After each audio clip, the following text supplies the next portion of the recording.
presidente da Câmara de Indústria, Comércio e Serviços de Caxias do Sul, Ivanir Gasparim, saudamos e damos boas-vindas a todos neste dia em que iremos falar sobre o atual cenário político e econômico e os seus desafios. Saudamos o nosso palestrante, presidente do Instituto Reformar de Estudos Políticos e Tributários, o ex-governador Germano Rigotto. Prefeito de Caxias do Sul, Flávio Cassina. Representando a Assembleia Legislativa do Estado, deputado Carlos Búrigo. Representando a Câmara de Vereadores de Caxias do Sul, vereador Felipe Gremelmaier. Reitor da Universidade de Caxias do Sul, Evaldo Cuiava. Registramos também as presenças do comandante do CRPO Serra, Tenente-Coronel Glauco Alexandre Braga, do comandante do 12º Batalhão de Polícia Militar, Tenente-Coronel Jorge Emerson Ribas, comandante do 36º Batalhão de Polícia Militar, Tenente-Coronel Lúcio Henrique de Castilhos Alencastro, delegado regional de Polícia Civil, Paulo Roberto Rosa da Silva, da presidente do Cored Serra, Mônica Matia, do presidente da Gramado Tour, Edson Nespolo, secretários municipais de Caxias e região, vereadores de Caxias e região, presidente do Conselho Superior da SIC, Dagoberto Lima Godoy, presidente do Conselho Deliberativo da SIC e presidente da Fundação Universidade de Caxias do Sul, José Quadros dos Santos. Ex-presidentes da SIC, Carlos Heinen, também vice-presidente regional do Ciergues, e Davi Abramo Randon. Vice-presidentes da entidade, Jaime Andreassa e Maristela Tomasi Chiapim. Presidentes de sindicatos e entidades de classe ou seus representantes.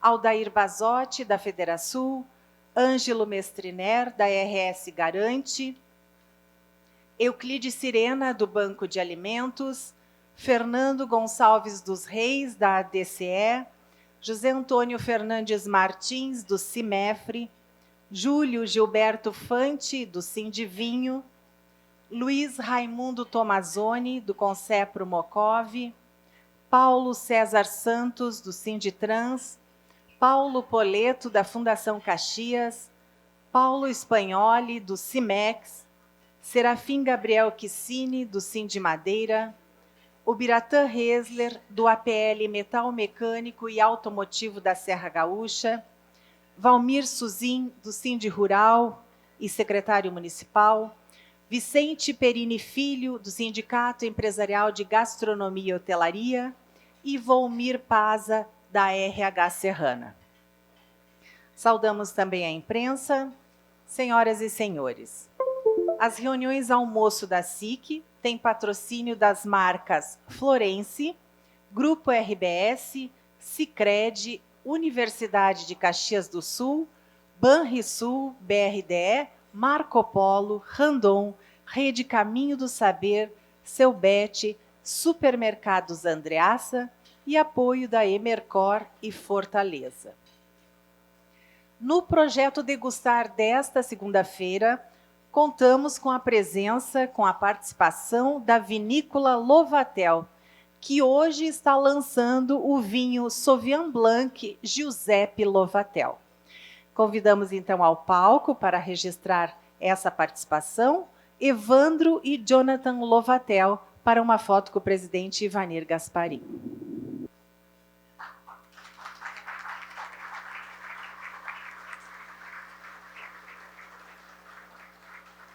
Passamos então a palavra ao presidente Ivanir Gasparim para a sua saudação. Saúdo nosso palestrante, o ex-governador Germano Rigotto, prefeito de Caxias do Sul, Flávio Cassina, representando a Assembleia do Estado do Rio Grande do Sul, o deputado Carlos Búrigo, representando a Câmara de Vereadores de Caxias do Sul, vereador Felipe Gremelmaier, reitor da Universidade de Caxias do Sul, professor Evaldo Cuyava. Senhoras e senhores, sejam todos muito bem-vindos. Hoje, oficialmente, abrimos o calendário semanal das reuniões almoço da SIC Caxias. E fazemos isso com muita disposição, otimismo, para construir um ano realmente bom e próspero para Caxias e região. Em especial, agradecemos ao ex-governador Germano Rigotto por ter aceito o nosso convite para palestrar neste dia e ser, digamos assim, o embaixador deste marco para a entidade no ano de 2020. O senhor sempre foi um homem, um político, com posições firmes, positivas, perante aos desafios. Então, ninguém melhor para colaborar com a visão de que devemos superar o discurso pessimista e olhar as situações pela perspectiva do copo meio cheio. Temos desafios, sim, sem dúvida. E o coronavírus está aí para nos provar isso. Mas temos de arregaçar as mangas e trabalhar pelo nosso país, pelo nosso estado e o município. Nossas empresas, nossas famílias e por nós mesmos. O momento pede que algumas páginas sejam viradas e uma nova história comece a ser escrita. Otimismo, esperança, união também são ingredientes que nos levam ao crescimento. Basta sabermos dosar com muito trabalho, dedicação e esforços. Por isso, convido a cada um de vocês a trabalhar com a SIC para buscarmos sempre e cada vez mais a melhoria da qualidade de vida da população desta região. E com isso, quero dizer que, além de assumir um posicionamento crítico, é preciso mais assumir uma postura proativa, um movimento pessoal de fazer a diferença, de abandonar a crítica pela crítica e, de fato, trabalhar para mudar o que não está bom. Somos uma comunidade forte, que já superou tempos muito difíceis.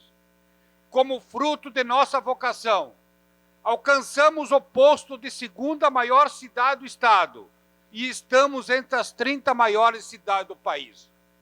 Isso não é pouco. É preciso ser exaltado, ser motivo de orgulho em qualquer geração.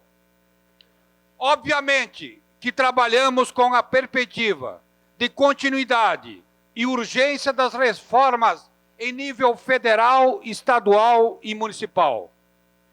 Creio que, neste aspecto, o governador Rigotto, com muito mais propriedade, poderá nos dar um panorama de como ocorrerá o avanço das reformas neste e nos próximos anos.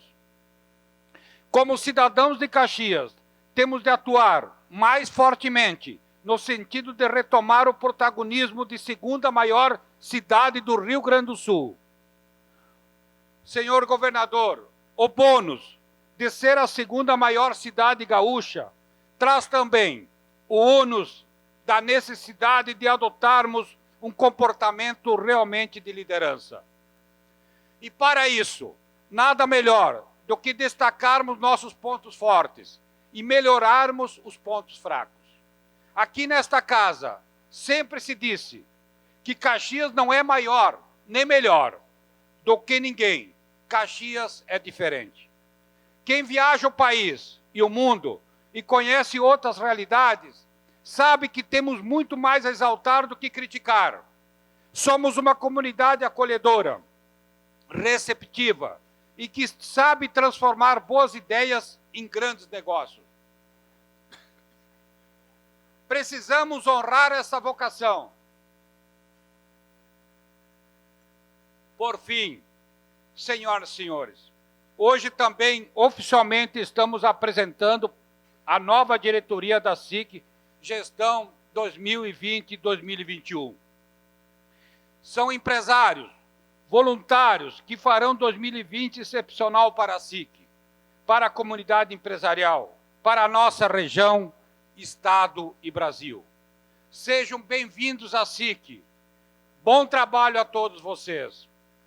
Nesse momento, convido os diretores aqui presentes que fiquem em pé para que possamos saudá-los com uma salva de palmas.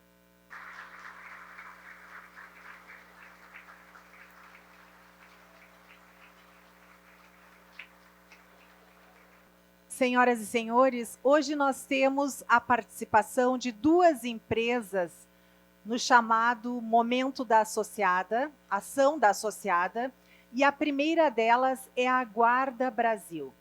A Guarda Brasil é um self-storage que vai além de oferecer boxes para depósito e armazenamento.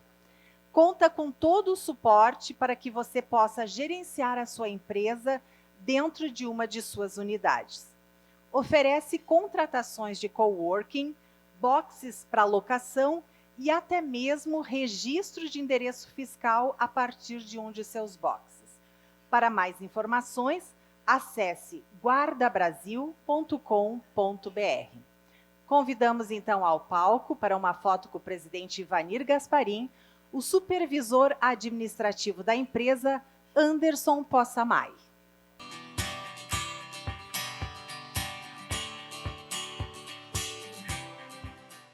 É a Reactive Green Energy. Com vasta experiência no setor elétrico, know-how e amplitude de relacionamentos, em maio de 2019, nasceu a empresa Reactive Green Energy, posicionada no mercado como integradora de sistemas de geração solar fotovoltaica, distribuidora de módulos e inversores e gestora de projetos personalizados em energia, para clientes que buscam soluções tecnológicas, seguras e rentáveis. Convidamos então ao palco para uma foto com o presidente Gasparim.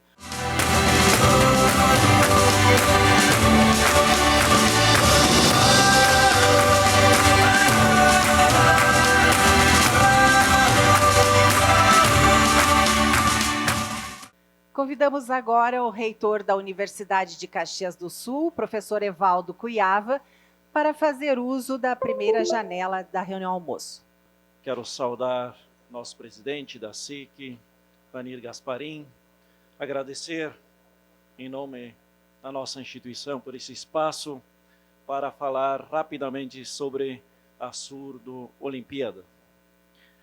Saudar nosso prefeito, Flávio Cassina, parabenizar pelo trabalho que tem realizado, primeira semana que assumiu o compromisso através de um ofício apoiando a Surdo Olimpíada, e eu quero registrar isso porque nós tentávamos há em torno de um ano esse apoio da prefeitura que é tão importante para que pudéssemos assumir este compromisso.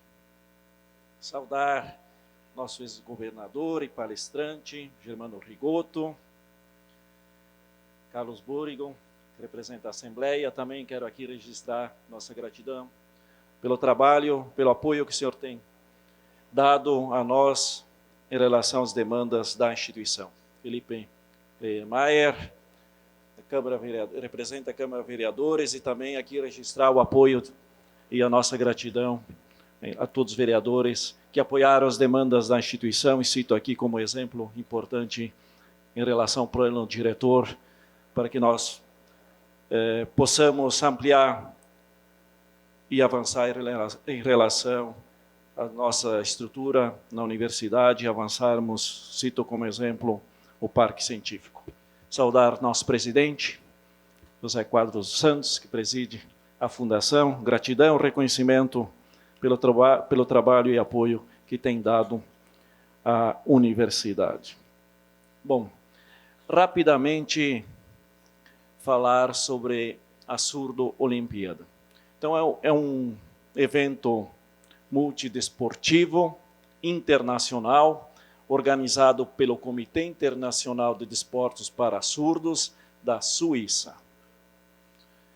Mais antigo, depois dos Jogos Olímpicos, primeira edição em Paris, em 1924. Foi o primeiro evento para portadores de necessidades especiais. Desde a sua criação, ocorreu periodicamente, de 4 em 4 anos, exceto na Segunda Guerra Mundial. Primeiro foi em 24, em Paris, na França. Tem todas as cidades aqui listadas. Vejam que, quando a gente olha esses países, essas cidades, a responsabilidade, o peso aumenta. A última foi em 2017, na Turquia, onde o governo turco assumiu todo o projeto e financiou. Bom, um pouco da história, como é que caiu o nosso colo? Como é que pode acontecer no Brasil, Caxias do Sul, e através da nossa instituição, da UX. Então, nós sediamos, em 2018, na UX, um campeonato mundial de handebol dos surdos. Vários países participaram, esse evento foi transmitido para o mundo, e nos bastidores, naquele contexto, nós começamos a conversar e sonhar com essa possibilidade. E temos um ator aqui na comunidade que se chama Gustavo Perassolo. Gustavo, fica em pé, Gustavo. Uma forte salva de palmas. Gustavo é um líder na comunidade que atuou fortemente de uma forma discreta, não apareceu nenhuma foto até hoje, mas que é uma pessoa importante e foi decisiva em todo esse processo.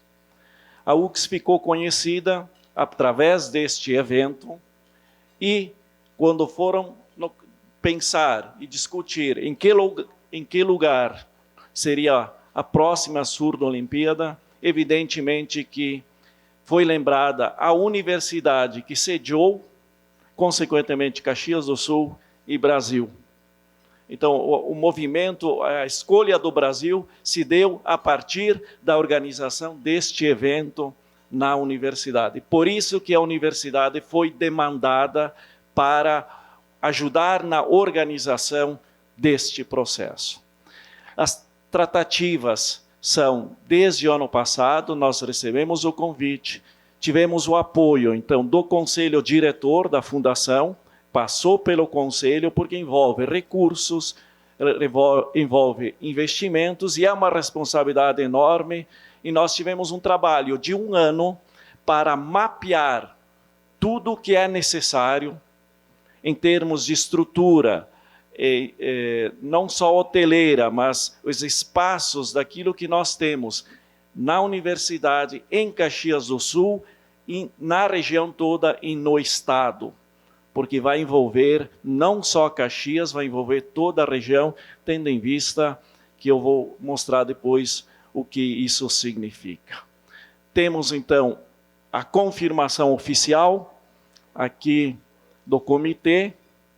Será entre os dias 5 e 21 de dezembro de 2021. A sede será, então, a universidade e os espaços que nós temos já estruturados, enfim, para poder acolher alguns jogos e os outros já estão mapeados na cidade e na região. Envolve potencialmente 100 países, previstos inicialmente 2.000 atletas masculino, 1.000 feminino, e mais as comissões técnicas, que envolvem mais 2.000 pessoas. Então, inicialmente, em torno de 5.000 pessoas. Vai depender também daquilo que nós conseguirmos também fazer divulgação e o engajamento em relação ao Comitê Olímpico Internacional. Estimamos em torno de 6.000 pessoas, então, diretamente envolvidas nesse projeto, mas o que vai gerar em torno de turismo e poderá envolver, então, em torno de 100 mil pessoas circulando, 10 mil pessoas, melhor, circulando nesse período em Caxias do Sul e região. Antes do Natal será extremamente importante.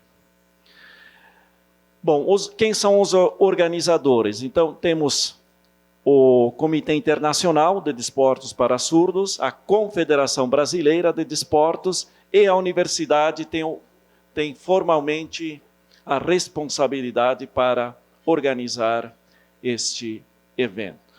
Aqui nós vamos trabalhar em relação à universidade, integrar e sediar o comitê plural em suas dependências, então oferecendo a estrutura necessária para a organização. Por isso nós vamos envolver todas as entidades, tem muitas entidades locais que vão ser envolvidas. Cito aqui Convention Bureau, por exemplo, que tem toda a questão da hospedagem, que tem que ser pensada. Sediar, então, a Surdo Olimpíada, disponibilizar toda a estrutura para os jogos, isso nós já temos tudo mapeado. Captar, selecionar e treinar voluntários, tá? Em torno de 600 pessoas serão envolvidas aqui, e articular, evidentemente, com todas as entidades locais e regionais, como foi falado. E auxiliar na confederação dos projetos de captação. Então, nós já conversamos, inclusive, com o presidente da República, o presidente da Fundação estava conosco nessa audiência, porque nós vamos precisar de apoio também do governo federal. Inauguração do comitê, dia 20 de março, no Centro de Convivência da UX, vai estar do lado do MOB, colocamos estrategicamente, o MOB também terá um desafio de nos ajudar. Zignani, lançamento do concurso de criação do mascote dos Jogos Olímpicos para pessoas surdas. Então, vamos lançar dia 20, vamos envolver toda a comunidade nesse processo. Buscaremos, então, o apoio das entidades.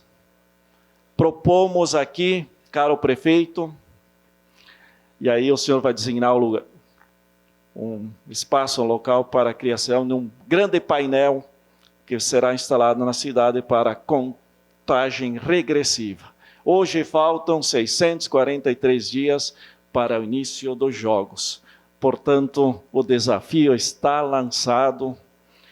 Vamos envolver todas as entidades, toda a comunidade, e já peço apoio para que nós possamos aqui aproveitar esta grande oportunidade que nós temos para gerar mais negócios, a nossa comunidade, nossa região ser cada vez mais conhecida, que possamos, a partir disso, gerar muito mais turismo, muito mais negócios para a nossa região. Muito obrigado. Cumprimentar as lideranças da região. O Edson Nespolo, na verdade, ele aqui está na Gramado Tour hoje, tá? Mas, na verdade, o Edson Nespolo é de Caxias, tem uma história aqui em Caxias. O meu agradecimento pela presença. Estou vendo ali o Calil, que é o nosso diretor do Badesul, presente também. Agradeço a presença. Os meus presidentes de conselho da SIC, amigo da Goberto Godoy, José Quadro dos Santos, meu agradecimento também pelo convite e minha saudação aos presidentes de conselho.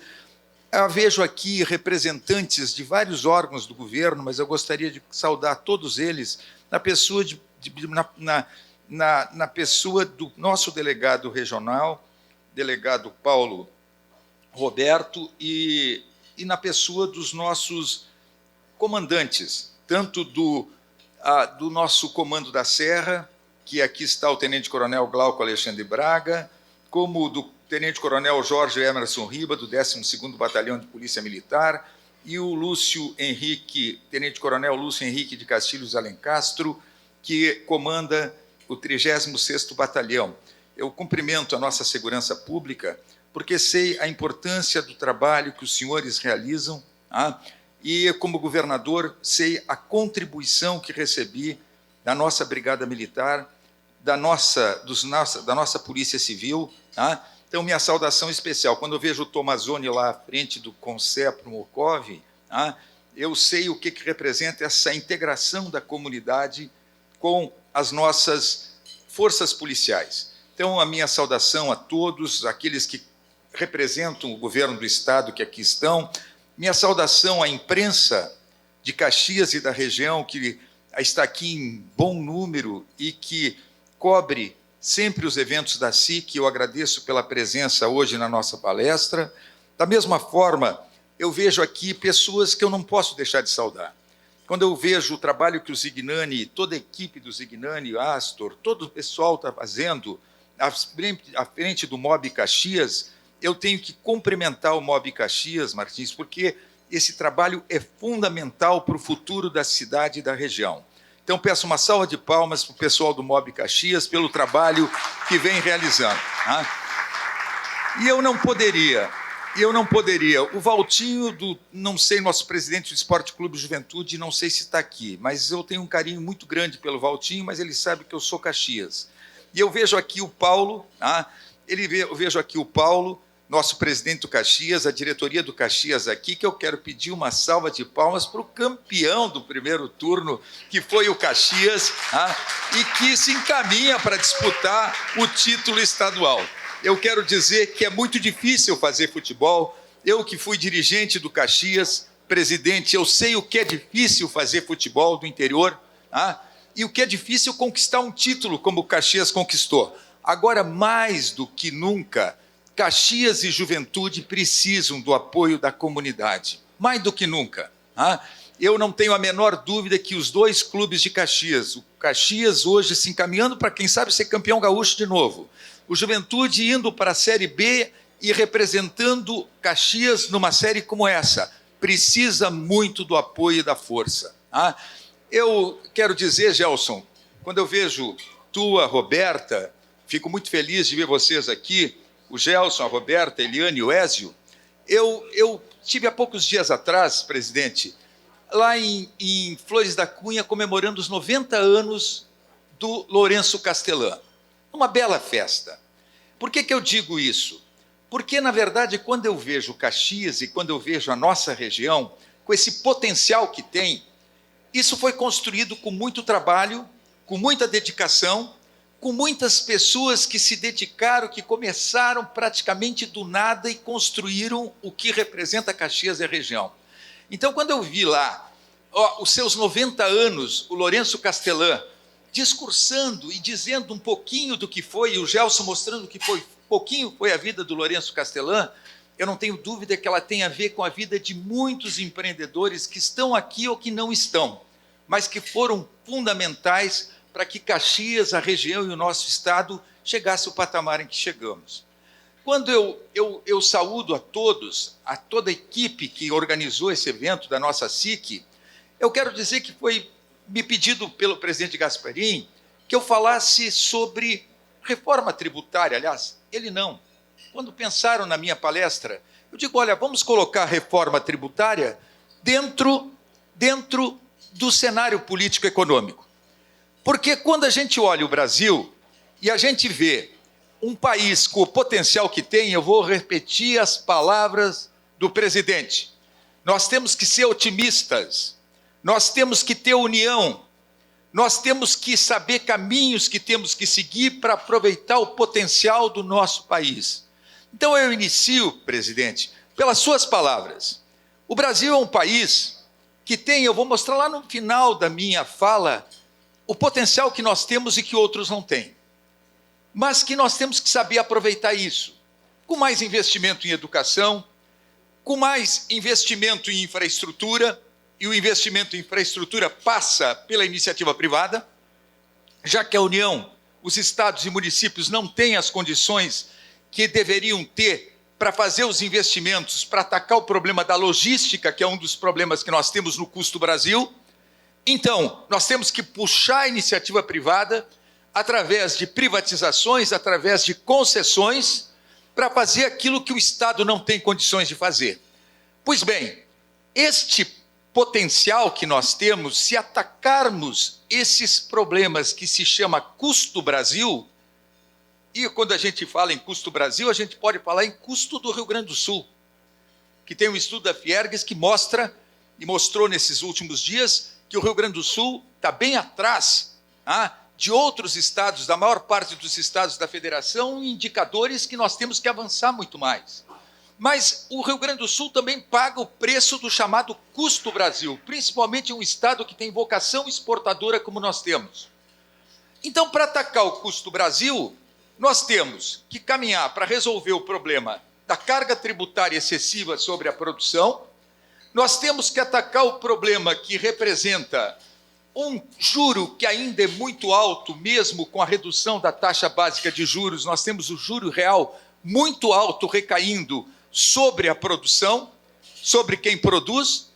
Nós temos que atacar o problema do câmbio, que pela volatilidade do câmbio, hoje, por exemplo, o câmbio deve fechar hoje a 4,50. Então, todo mundo que exporta deve estar dizendo o seguinte, não, olha, 4,50, ótimo para exportação. Ótimo para exportação, mas nós não podemos deixar de considerar que muitas empresas têm que importar insumos. E que o fato desta variação do câmbio faz com que tu tenha menos condições de previsibilidade e de planejamento do que teria se tivesse um câmbio mais estável. Então, esta flutuação absurda do câmbio, não estou dizendo que tem que haver intervenção do câmbio, pelo amor de Deus, mas tu tem que ter o Banco Central fazendo o que está fazendo nesse momento, intervindo sempre que for necessário para que nós não tenhamos uma situação de perda de controle. Mas, vamos lá, câmbio, juro, carga tributária, logística, são problemas do custo Brasil e que passam por aquilo que o presidente falou. Nós temos que realizar reformas que ainda não foram realizadas. Se vocês me perguntarem, mas essas reformas estão demorando mais do que deveriam. Mas hoje nós temos algo que é muito importante. Primeiro, um governo que está comprometido com as reformas. Um governo que sabe a importância de fazer essas reformas acontecerem. Se nós pegarmos a equipe econômica do governo, tu tem um Paulo Guedes com uma equipe altamente qualificada que tem condições de conduzir essas reformas, talvez com um pouquinho mais de rapidez do que está conduzindo, mas que sabe que o objetivo é exatamente fazer isso. É trazer a iniciativa privada, trazer o capital estrangeiro, principalmente nesse momento os chineses, que infelizmente foram pegos em cima do coronavírus em cheio, mas que isso está um atrapalho. Mas na infraestrutura, eu não tenho dúvida, os grandes parceiros vão ser os chineses, com concessões e com privatizações, aonde o capital chinês vai estar presente fortemente. Pois bem, Paulo Guedes encaminha esse processo. As privatizações estão sendo mais lentas do que ele imaginava. Ele falava em R$1 trilhão de privatizações praticamente já no encerrado primeiro ano de governo. As privatizações do primeiro ano de governo chegaram em torno de 130 bilhões de reais. E não chegaram nem perto de R$1 trilhão. Por quê? Porque é tudo muito mais lento do que se pode imaginar. Quem está na iniciativa privada entende e olha para dentro dos governos e diz o seguinte, por que são tão lentos? Na verdade, a lentidão passa por Tribunal de Contas, a lentidão passa pelo Poder Legislativo, a lentidão passa por controles que existem sobre os governos e que hoje são muito maiores, exigindo muito mais transparência, uma ação muito mais correta dos governos, a partir da Lava Jato, e que de alguma forma faz com que o processo seja mais lento do que deveria ser. De qualquer maneira, as concessões estão em andamento. De qualquer maneira, as privatizações estão em andamento. E elas vão avançar muito. O que significa, presidente? Que o fato de países que não têm esse problema que nós temos na infraestrutura, também não vão ter nos próximos anos os investimentos que nós vamos ter que fazer em infraestrutura, que significarão emprego, renda, desenvolvimento. Então, o negativo traz o positivo, que se tiver um governo que ao longo do tempo ideologicamente se trabalhou contra concessões e privatizações, porque era tabu falar em privatização e concessões, hoje tu tem uma realidade totalmente diferente. O que vai ser um fator também de gerar desenvolvimento do país nos próximos anos. Se nós olharmos as reformas que estão em andamento ou que acontecerão nos próximos meses, nos próximos anos, nós vamos ver que a reforma da Previdência, ela avançou mais rapidamente até do que poderia se imaginar. Se nós compararmos a reforma da Previdência que ocorreu no Brasil em 2019, iniciada, é bom que se diga, numa discussão que começou lá no governo Temer, e teve um trabalho muito forte do governo Temer, que só não avançou por causa dos problemas que o Temer teve com a delação da JBS e toda a busca de sobrevivência dele e do governo, mas deixou o terreno aplainado e preparado para que a equipe do presidente Bolsonaro tocasse a reforma adiante. E essa reforma, que tem uma importância enorme para o futuro, ela aconteceu sem tanta turbulência como aconteceu em outros países. Então nós temos um quadro que por que passou com mais facilidade no Congresso Nacional a reforma da Previdência? Porque a sociedade entende que essas reformas têm que acontecer. A sociedade espera, e mais do que espera, já começa a pressionar fortemente, a partir de 2012 principalmente, a que nós tenhamos reformas que ao longo do tempo foram adiadas, foram transferidas. Então, uma reforma da Previdência de 2019 tem um papel fundamental para atacar o problema fiscal do país. Agora, essa reforma foi encerrada? Eu não tenho dúvida que pela frente nós vamos ter que ter novos avanços na questão previdenciária. Se nós pegarmos a reforma administrativa, que o governo demorou para mandar para o Congresso Nacional, não mandou ainda, deve mandar nesses próximos dias, e parece que não foi, porque teve aquele problema no Chile, teve o problema na América Latina, com essas convulsões, com essas manifestações de rua, e o governo ficou preocupado que uma reforma administrativa pudesse significar algo, trazer para o Brasil movimentações como essa. Não acredito que aconteceria. Não acredito que aconteceriam. Mas, de qualquer forma, o governo vai mandar a reforma administrativa para o Congresso Nacional, e eu não tenho dúvida que a reforma administrativa será aprovada este ano no Congresso Nacional. Mesmo ano eleitoral, nós vamos ter aprovação deste ano da reforma administrativa.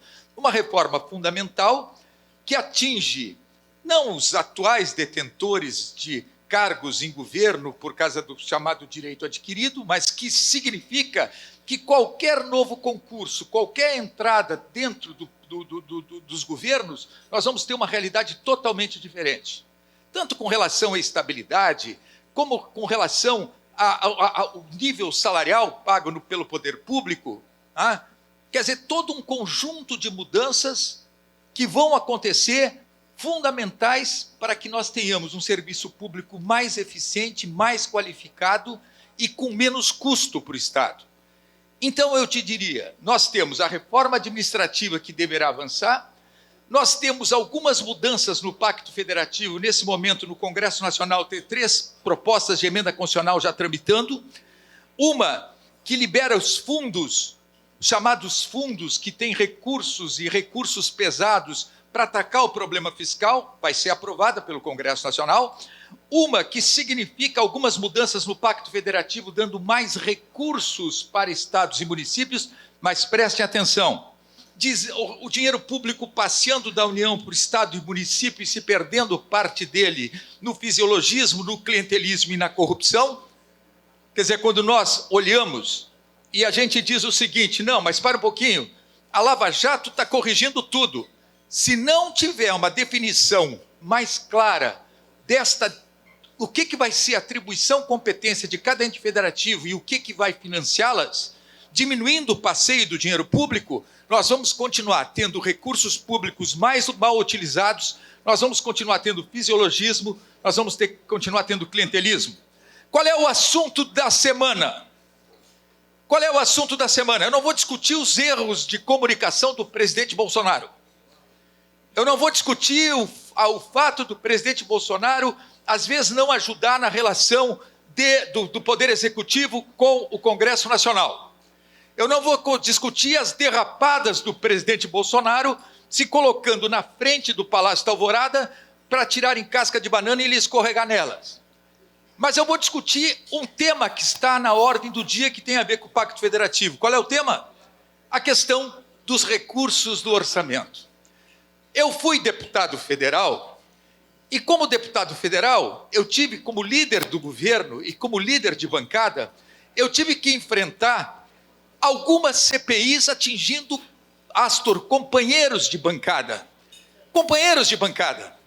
E estavam, por que essas CPIs aconteceram? Por causa das chamadas emendas parlamentares. Emendas individuais, que na época que eu era deputado federal, o recurso era muito menor do que é hoje. Hoje é 15 milhões de reais para cada deputado e para cada senador mexer no orçamento. E mexem sem critério, grande parte deles. E mexem não definindo claramente aquilo que deve ser prioridade ou não. E mexem de uma forma que muitas vezes determina uma interferência externa na ação de elaborar uma emenda, para ganhar alguma coisa em troca. Isto já deu várias CPIs, isto desgastou o Congresso Nacional, isso desgastou a relação do Executivo com o Legislativo e, infelizmente, o Congresso não mudou e só aumentou o valor das chamadas emendas parlamentares. E sabe por que isso acontece? Porque nós temos uma federação onde a União arrecada 64% e depois distribui parte dessa arrecadação para estados e municípios com dinheiro público passeando. E no passeio se perdendo parte dele na corrupção, no fisiologismo e no clientelismo. E os serviços públicos não são da qualidade que deveriam ser. Então, quando a gente fala em pacto federativo, a gente, mais do que dar mais dinheiro para estados e municípios, temos que rediscutir as atribuições, as competências e o que vai financiar essas atribuições e competências. Hoje, o presidente Bolsonaro, talvez de uma forma equivocada, diz que é um absurdo, além das emendas parlamentares, o relator do orçamento ter direito a 30 bilhões de reais de uma forma impositiva. Porque quando eu era deputado, o governo liberava o recurso das emendas parlamentares se quisesse. E claro que dava aquela ideia de que um governo liberava para quem votava a favor do governo, para quem era ligado ao governo. Então ele liberava os recursos das chamadas emendas parlamentares, o que determinava uma relação executivo-legislativa ruim, muito ruim. Pois bem, aí vieram com a ideia da emenda impositiva, que aquilo que tinha sido apresentado por um deputado, por um senador, tinha obrigatoriamente ser liberado. E aprovaram isso. Eu disse, é um grande erro. Isso vai continuar dando problema no início do processo, que é a apresentação da emenda. Pois bem, agora o relator quer ter direito a 30 bilhões de reais de uma forma impositiva.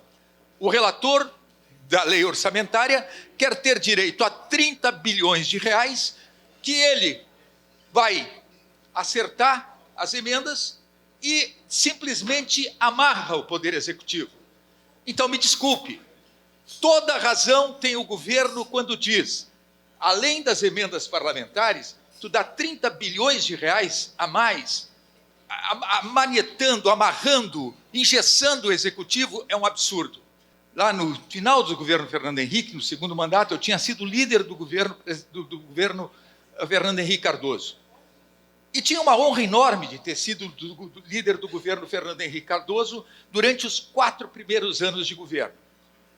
Pois bem, quando eu fui líder, eu sabia que o presidente Fernando Henrique tinha como compromisso fazer a mudança do capítulo da ordem econômica para facilitar privatizações, entrada do capital estrangeiro, uma reforma administrativa, uma reforma previdenciária e uma reforma tributária.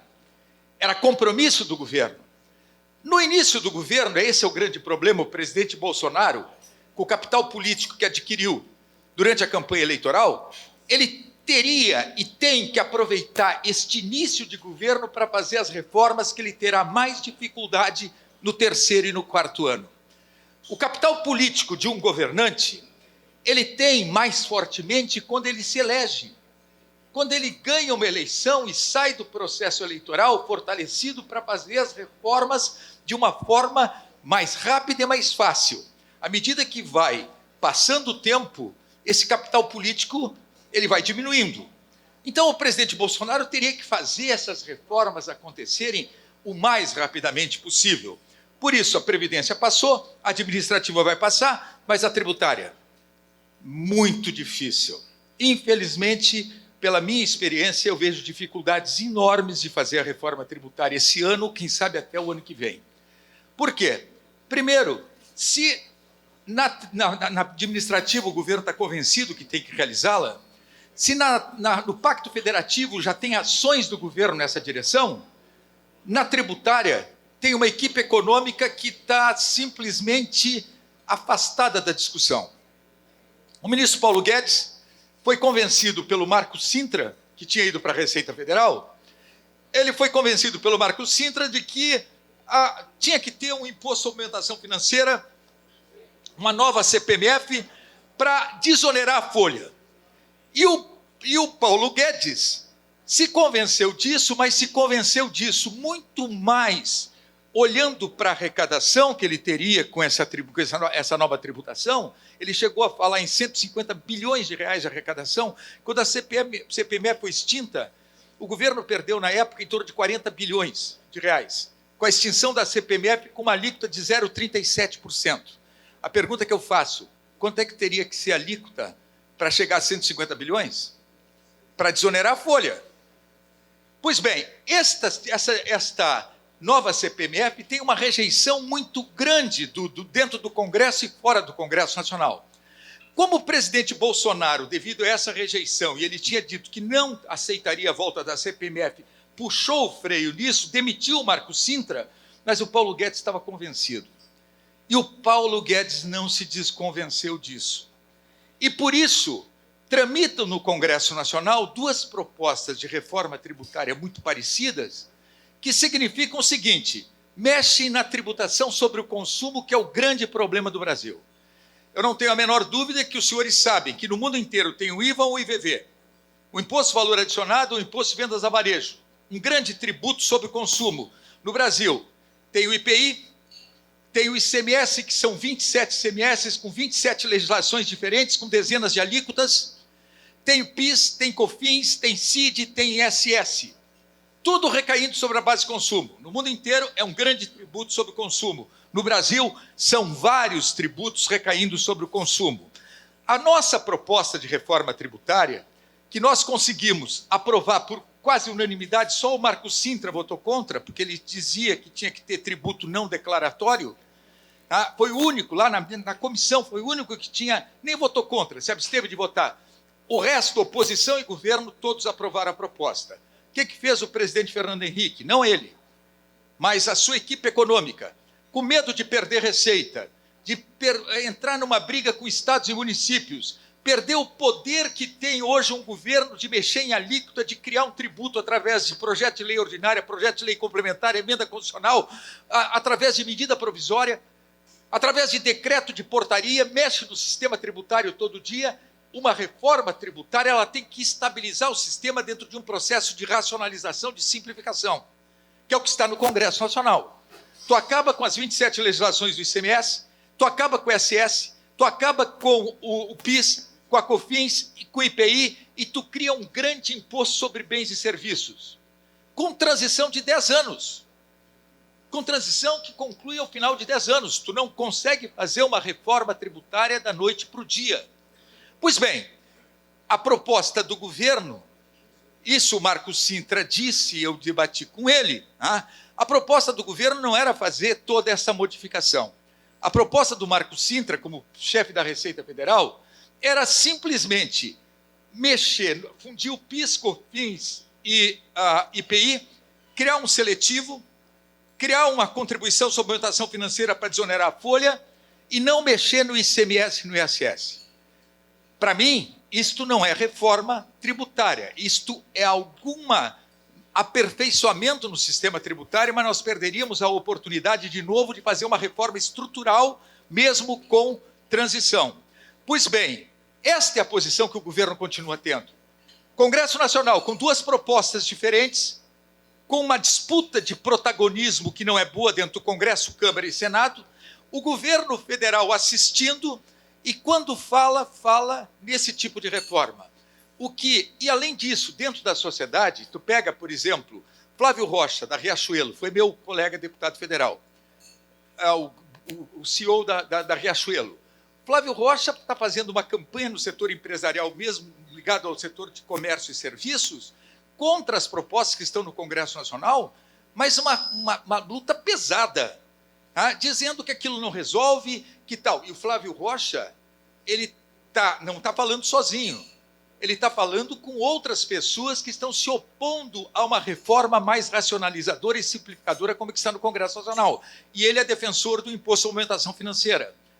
Se nós pegarmos o Executivo, então está olhando para o Congresso e não está apresentando proposta, o que me leva a crer que num ano eleitoral, com a dificuldade que nós temos de um ano eleitoral, se o governo não estiver na linha de frente, não acontece reforma. Tem que mexer na Constituição, com 3/5 de votos em 2 turnos na Câmara e 2 turnos no Senado. O governo tem que estar, no mínimo, ao lado ou frente do Congresso Nacional para que uma reforma como essa aconteça. Na administrativa, ele vai estar ao lado ou à frente. Na previdenciária, ele esteve ao lado ou à frente. Na tributária, ele está afastado, o que me dá uma sensação de que nós estamos deixando de novo passar a oportunidade de fazer uma grande reforma do sistema tributário nacional. Pois bem, vamos lá. Então, reforma administrativa avança, previdenciária avançou, pacto federativo, algumas mudanças. Na questão do ajuste fiscal, o governo sabe que precisa trazer o capital externo, principalmente nas concessões, nas privatizações, no gerar mais desenvolvimento. E a redução da taxa de juros foi importante. É só passar alguns slides aqui, ó. Esse é um problema que nós temos hoje. Hoje nós temos uma situação de que o crescimento global ele está num processo de declínio. O que aconteceu com o coronavírus? A OCDE, meu Deus, já estão me terminando o meu tempo. A OCDE, hoje disse que a economia global, em vez de crescer os 2,9%, que havia previsão de crescimento no início desse ano, já a OCDE está dizendo que vai crescer 2,3%. Todas as revisões de crescimento global devido ao coronavírus, principalmente, já fazem com que a economia do mundo já tenha um processo de crescimento menor do que estava previsto, o que atinge o Brasil, o que nos atinge. Sem contar que hoje o nosso grande parceiro comercial é a China. Primeiro a China, depois os Estados Unidos, depois a Argentina, mas a China hoje, as nossas exportações, infelizmente, principalmente de commodities agrícola e mineral, petróleo, e minério de ferro, e também de produtos agrícolas e proteína animal, de grãos e proteína animal, infelizmente nós temos na China o principal destino dos nossos produtos. Se vocês me perguntarem, a China vai deixar de alimentar a sua população? Não. A China vai deixar de importar grãos do Brasil ou importar proteína animal do Brasil? Não. Claro que poderá ter algum problema também o efeito do acordo comercial China-Brasil, a guerra comercial entre China e Estados Unidos, que leva à necessidade da China ter que importar dos Estados Unidos em torno de 200 bilhões de dólares a mais em 2 anos, sendo que 40 bilhões é de produtos do agronegócio. Então, isso pode nos trazer algum problema. Mas eu não tenho dúvida que o Brasil vai continuar exportando soja, o Brasil vai continuar exportando proteína animal, o Brasil vai continuar, quem sabe, exportando menos minério de ferro, mas exportando minério de ferro. Então, nós vamos, em parte, ser atingidos nesse processo de exportações, principalmente para a China, que hoje é o país que mais sente os efeitos do coronavírus. Esses efeitos já são menores? São. Hoje saiu um número que mais de 50% da população atingida pelo coronavírus na China está totalmente curada. E os outros estão em processo. Coronavírus, que faz tanta história, né? O coronavírus, a mortalidade do coronavírus comparado com SARS, comparado com HN1, é muito menor. 3,8% de mortalidade. E quem atinge esses 3,8%? Pessoas com baixa imunidade, pessoas de muita idade, ou uma criança pequenininha que, por um problema de mau cuidado, quem sabe, termina tendo o problema. Então, não é que esse surto ele seja pior que o H1N1, pior que o SARS, pior que outros que nós já tivemos. Mas, de qualquer forma, ele leva essa preocupação mundial e já afeta a economia, porque a China teve que reduzir sua produção industrial, e a produção da China caiu, tanto na indústria como serviços. Isso atinge principalmente, eu não sei aqui em Caxias, presidente, como é que está isso, mas isso está atingindo principalmente o setor de eletroeletrônicos, que tem que importar insumos da China, e no momento que a China diminui a produção, atinge aqui. Então, alguns setores vão ter alguns meses de problema devido a essa redução da exportação de insumos pela China, ou a diminuição da exportação de insumos pela China. Então, isso nos pega no contrapé. Mas vamos lá. Preço das commodities também é outro fator que é preocupante, porque olha o que nós tivemos aqui, preço das commodities em alta, e nós não aproveitamos o momento que tinha essas commodities com o patamar em que estavam, para ter um processo de crescimento e desenvolvimento mais sustentável, mais duradouro. Aí cai isto, o Brasil, que é um grande exportador de commodities, paga um preço alto por isso. Vamos adiante? Mas aí nós temos as questões positivas para ativar o crescimento. Quando a gente olha uma Selic em 4,25 hoje, e com possibilidade, dia 18 tem uma nova reunião do Copom. Hoje, se nós pegarmos os indicadores de inflação, caiu a inflação de novo. A previsão do Focus de hoje, a inflação em queda. O PIB reduzindo um pouco devido a todo esse quadro. Chegando a um PIB, quem sabe, do Focus de hoje, está em torno de 2,1%, podendo chegar a menos de 2% em 2020, quando se previa um PIB de 2,3%, 2,4%. Mas a inflação bem aquém da meta dos 4 pontos percentuais. Então, essa redução da taxa básica de juros, que o Banco Central, o Copom, disse que não reduziria mais, poderá, no dia 18, ter uma nova redução para 4,25%. Por quê? Porque a economia está freada, porque tem esse quadro internacional que está fazendo com que os bancos centrais do Japão reduziu taxa de juros, o Banco Fed vai reduzir taxa de juros nos Estados Unidos, a Europa está reduzindo taxa de juros, nós temos um processo de mais crédito sendo colocado na China, redução de juros na China, ações do governo para ativar mais a economia. Isso pode levar que, inclusive, aquilo que não estava previsto, que é uma redução maior da taxa básica de juros, que se reflete no juro real, venha acontecer dia 18 uma redução para 4,25. Uma redução histórica, nunca nós imaginávamos que podíamos chegar ao juro nesse patamar, que tem efeito no juro real, mesmo que o spread bancário no Brasil seja dos mais altos do mundo, e que faz com que o juro real seja alto. Aqui, vamos ver. A ociosidade da indústria continua muito grande, ela teve um processo de recuperação, mas continua muito grande. O crescimento do PIB, a previsão esse ano já cai um pouco dos 2,3%, 2,4%, para quem sabe, nesse momento, 2,1%, 2%.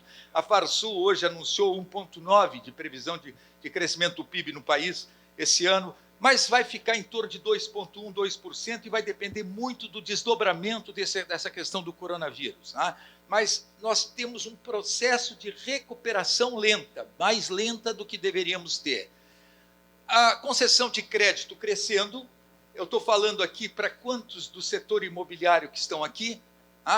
Esse outro dado que foi anunciado hoje, em 2019, nós tivemos 14% de novas unidades sendo disponibilizadas no mercado, depois de uma paralisação total da construção civil. Nós tivemos 9,8% de unidades vendidas a mais em 2019 com relação a 2018, mostrando um aquecimento da construção civil, que é grande geradora de emprego.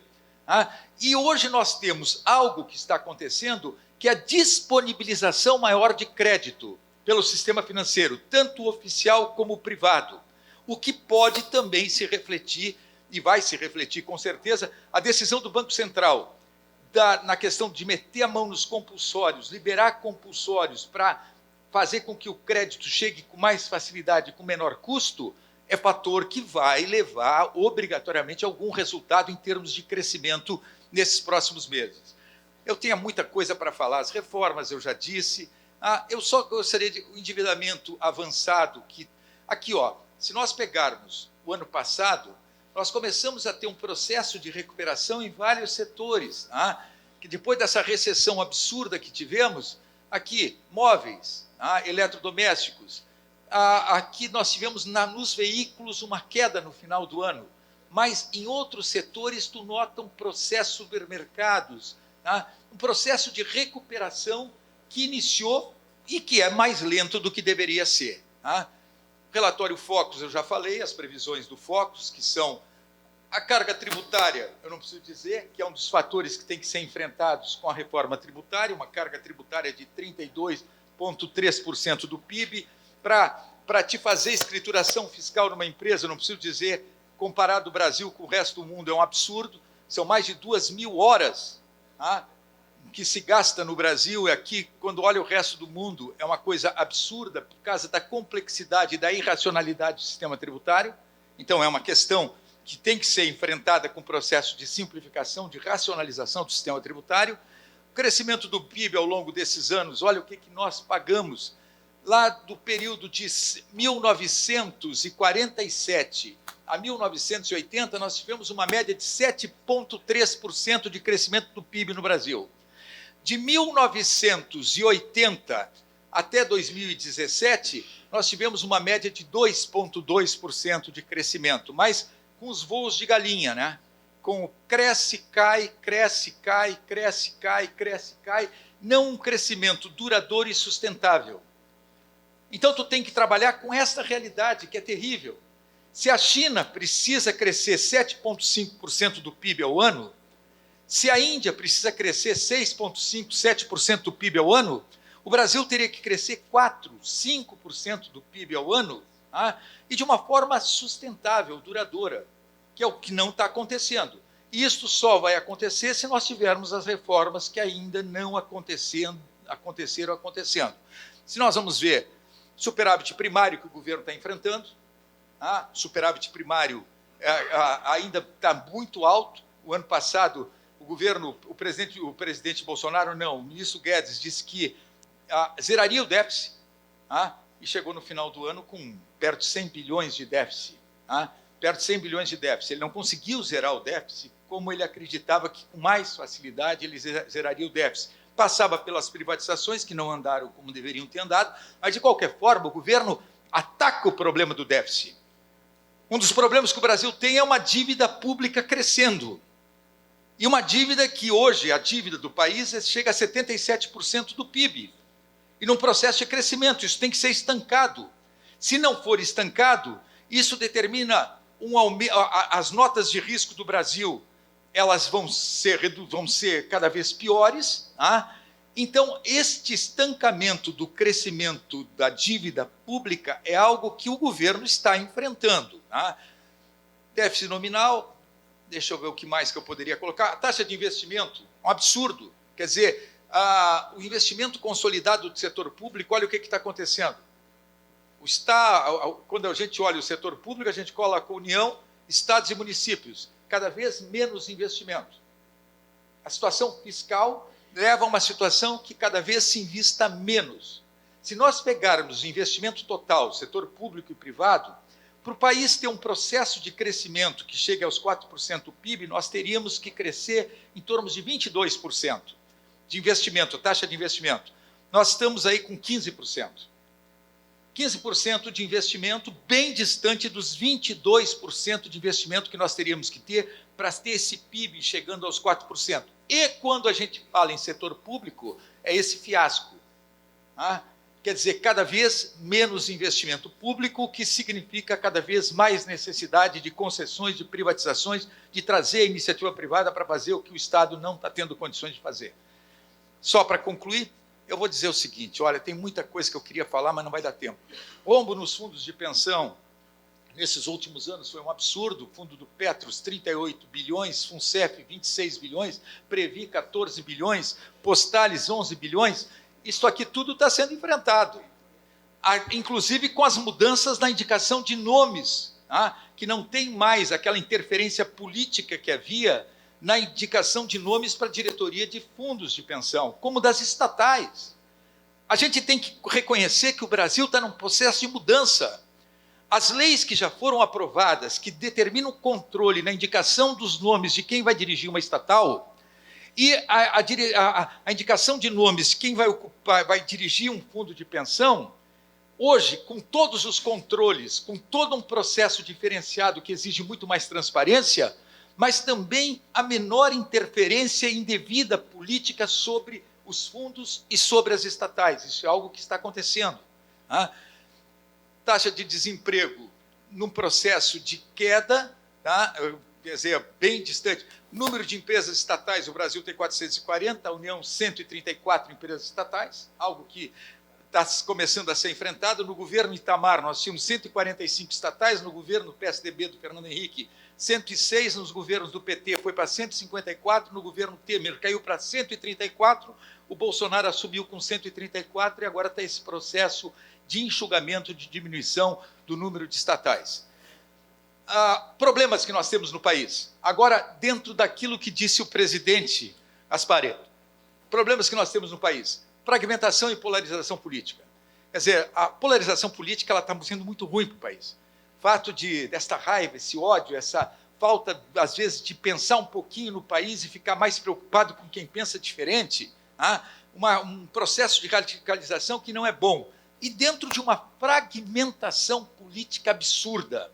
Hoje, dentro do Congresso Nacional, na Câmara Federal, quando eu era líder, quando eu era deputado, eu sentava na mesa da presidência da Câmara, ou da presidência do Senado, porque eu era líder do Congresso, eu tinha que trabalhar com o Senado também. Eu sentava e nós temos na presidência da Câmara uma mesa enorme.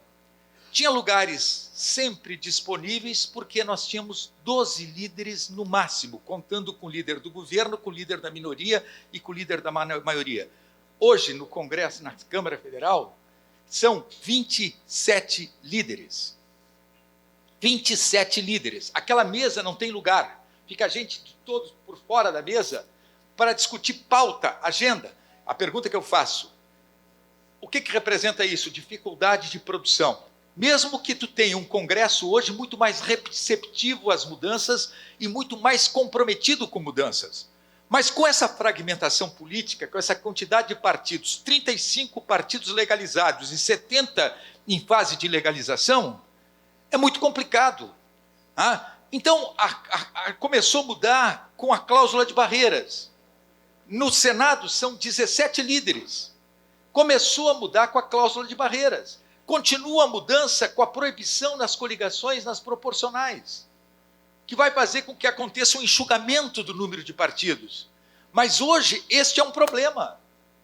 É um problema para quem governa. É um problema para um Congresso ser mais produtivo.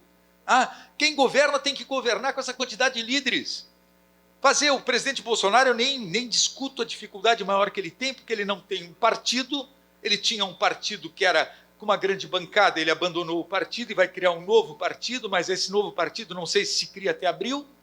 Então, ele não tem um partido definido de apoio dentro do Congresso Nacional e tem uma dificuldade de formar uma base que seja estável. O que vale é que, mesmo com essa dificuldade, ele tem um Congresso que sabe o que a sociedade quer e sabe que a sociedade está exigindo as mudanças que não aconteceram até aqui. Então, independente do executivo ter base ou não, ter um partido governista forte ou não, tu tens um Congresso que, obrigatoriamente, ele tem que dar respostas que outras legislaturas não tinham que dar. Então, essa é uma vantagem. Mas esta fragmentação, esta polarização política, ela tem que ser enfrentada. Enorme desequilíbrio fiscal, que começa a ser revertido, desemprego, que hoje chega a 12 milhões de pessoas desempregadas, que é um absurdo, que tem que ter uma reversão, e só com crescimento maior, só com mais desenvolvimento, desigualdade crescente e produtividade estagnada. Esses são os problemas, que tu tem que ser realista, e sem contar a falta de investimento maior em educação, principalmente no ensino básico, no ensino fundamental. Então, são problemas. Agora, presidente, aquilo que disse, tu não pode ser um otimista dentro desta realidade, mas tu não pode ser um pessimista olhando para aquilo que é muito importante, que diferencia o Brasil do resto do mundo. Aí, dentro do início da sua fala, ou no final da sua fala, qual é o país? Uma democracia estável, não tem o risco de volta, de um retrocesso. Quer dizer, a cada 4 anos você tem a escolha de um presidente, se o presidente não vai bem, muda o presidente, o Congresso Nacional tem alterações, vocês veem a mudança que eu não acreditava que aconteceria, o processo de renovação que ocorreu, uma renovação incrível no Congresso Nacional. Então, a nossa democracia é estável. Não há conflito religioso, não há conflito racial, não há conflito de fronteira. Nós não temos guerra de fronteira. Tu pega a Rússia, guerra de fronteira. Tu pega a Rússia, conflito racial. Tu pega a Rússia, conflito religioso. Eu estou falando nos BRICS, nos países em desenvolvimento.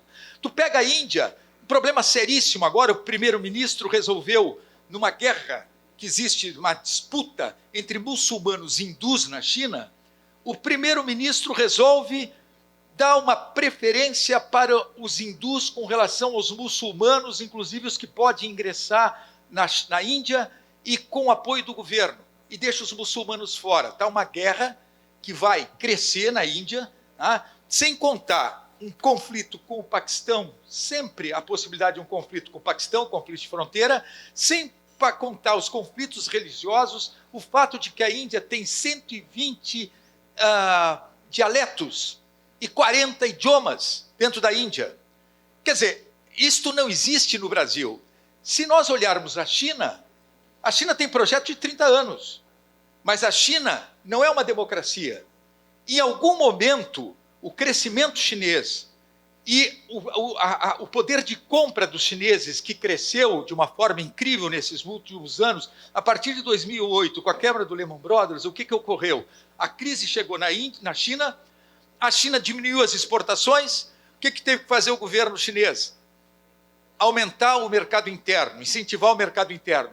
Os chineses que tinham uma mão de obra semi-escrava passaram a ter, e olha, quem conhece a China sabe disso, passaram a ter um aumento da sua renda, o que significou que eles passaram a consumir e gostaram muito mais, Martins, tu que quantas vezes estiveste lá, gostaram muito mais de consumir. Então, os shoppings na China são uma coisa impressionante, o crescimento. São os maiores produtores de carro e são maiores consumidores de veículos do mundo. E os maiores produtores, quando eles andavam de bicicleta, e hoje aquelas grandes obras viárias fazem com que eles tenham as ruas, as avenidas, as rodovias tomadas de veículos. Por quê? Porque o governo fez com que, principalmente na zona urbana, tu tivesse um aumento da renda da população que passou a consumir o que não consumia. Só que tem um detalhe, na zona rural, a população é paupérrima, tem uma diferença absurda, e isto é um barrilzinho de pólvora. E esta população urbana, que ainda não tem todas as informações que deveria ter, porque o governo controla, ela começa a receber informações através de redes sociais, e eu não tenho dúvida que o fato de não ser uma democracia pode, em algum momento, significar uma explosão social na China, tirando aquilo que a China tem e que outros não têm, projeto de desenvolvimento de 30 anos. Um governo que controla tudo, que conduz tudo, e que permite que tenha, nós não temos de 4 anos, eles têm de 30 anos para frente. Mas isso pode mudar, exatamente pela falta de democracia. Eu estou citando os BRICS, a diferença. Matriz energética, qual é o país que tem a matriz energética diversificada como nós temos? Qual é o país que tem? Produzimos mais de 3 milhões de barris de petróleo dia, não nos damos ao luxo de nem utilizar energia fotovoltaica, energia solar, agora que estamos dando os primeiros passos para a energia fotovoltaica solar, tendo insolação na maior parte do Brasil o ano inteiro. Tu pega a Europa, saindo do inverno, aonde tem luminosidade na maior parte dos países 4 horas por dia, luminosidade, não estou falando sol. E olha a utilização da energia fotovoltaica.